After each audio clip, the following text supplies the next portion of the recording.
Here we start again. 3, 2, 1, and go. Well, I'd like to welcome Rona and Kuma to Tooting Junction Baptist Church for Thank this recording of the project, documentary project. Welcome. Thank you. Thank you. If I just kick off, the reason we're here is to share about why we feel this project is important and how we're going to plan it and hopefully execute it. And my interest in it is that I'm a first generation immigrant who came here when I was 9 because my father emigrated with his job. And I came from India from a position of power and privilege because my father was in a good job and a good standing because of his caste, etc. And suddenly I find that I'm in a minority. I've never been in a minority before. And then finding there's all kinds of different attitudes because of my skin colour, which I was never used to back in India.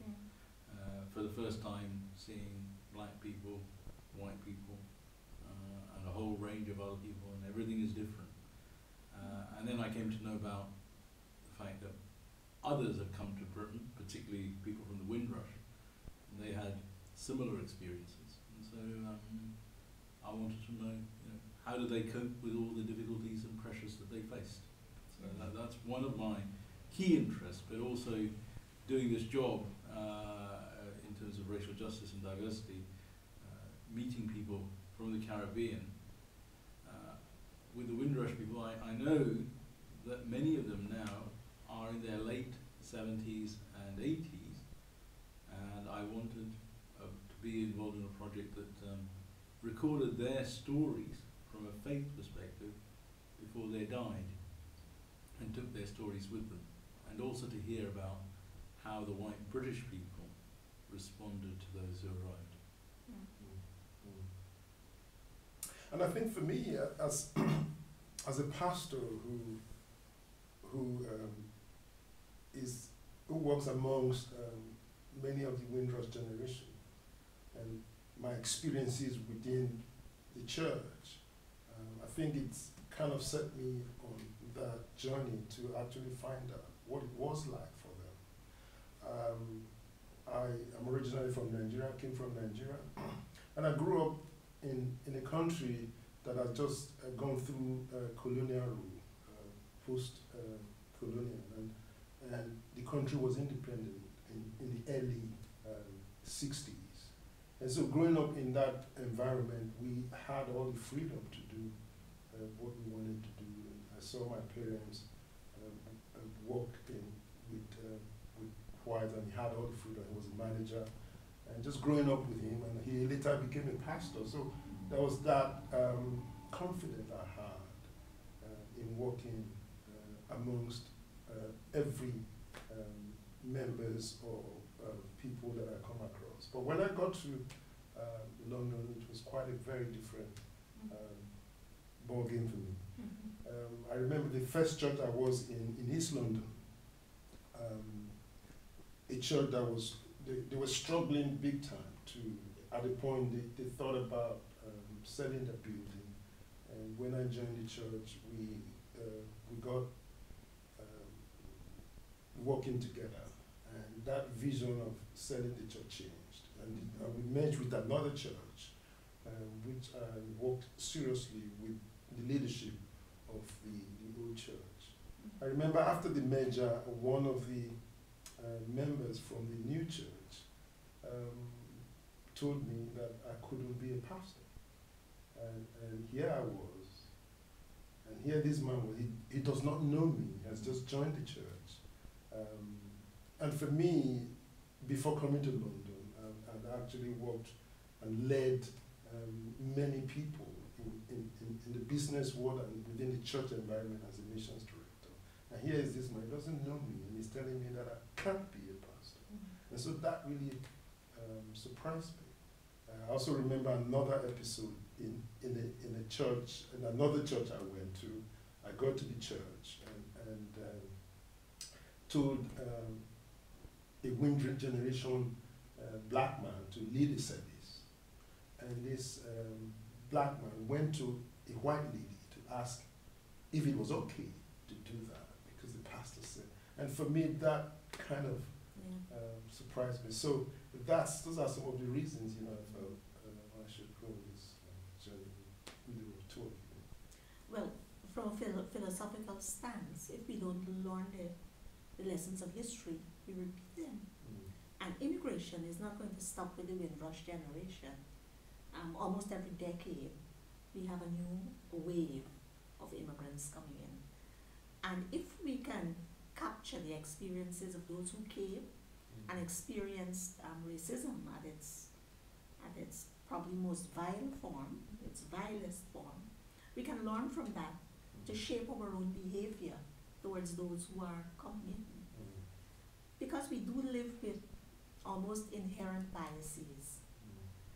And the challenge is to overcome those biases and to see those who come as people created in the image of God, our brothers and sisters, and seek to reach out to them in whatever way we can.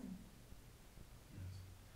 And I think that that's very relevant as we're thinking about making this film, because in a short while there will be new people, particularly from Romania and Bulgaria, coming to the UK at the start of 2014, and there's already all kinds of things in the media and people saying don't come to Britain, you won't like it, and the same racism from back then is happening today, and it's even there sadly in our churches. And that's another story I want to find out about. How did the churches receive these people, and how did their faith sustain them, and what can we learn so that we don't make repeat the mistakes of yesterday? It's important that we learn to manage change too, because new immigrants coming bring change to our congregations, and it's important to manage that change, the way we receive and the way we minister to those who are already there, to bring them to the place where they can receive the newcomers. Because we're a little bit territorial, aren't we? We think this is our territory, and we need to guard this territory from anybody who's coming to make incursions into our territory. So it's, And I think also looking at this, it's good to know that the racism that might be there today is very subtle.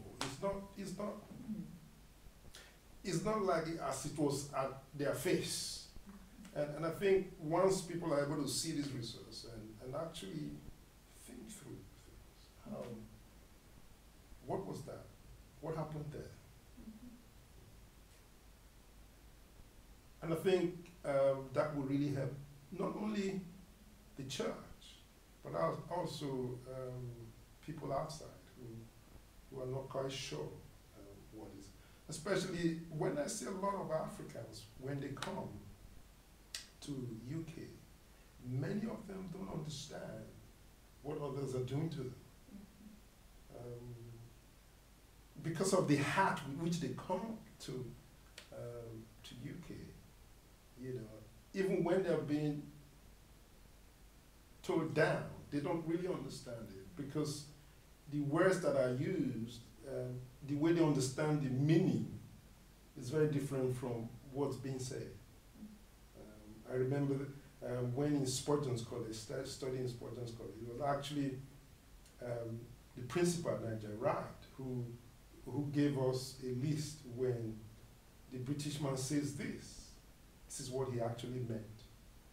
I mean, that was the biggest thing I learned from Sportons, and that has helped me quite a lot. So it would be good that people have tools that can help them navigate the system. Communication tools. That's right. And the other debate that always happens with respect to immigration is, what contribution do immigrants make? And there's always the story, well, they're always taking. But actually, I think the truth is, immigrants have come to this country for many, many years. One of the things I think of is the huge number of Irish people who migrated to Britain, and places like Liverpool, parts of London, a significant Irish communities living. And so there's been migration happening to Britain for many, many years, centuries, and contributions made. And it'd be good to hear about the contribution that the Windrush generation and their descendants and subsequent immigrants have made to Britain, and how it has benefited Britain. Plus, but also to be aware of, you know, there have been pains and costs as well. It's not a, you know, it's not all a rosy picture.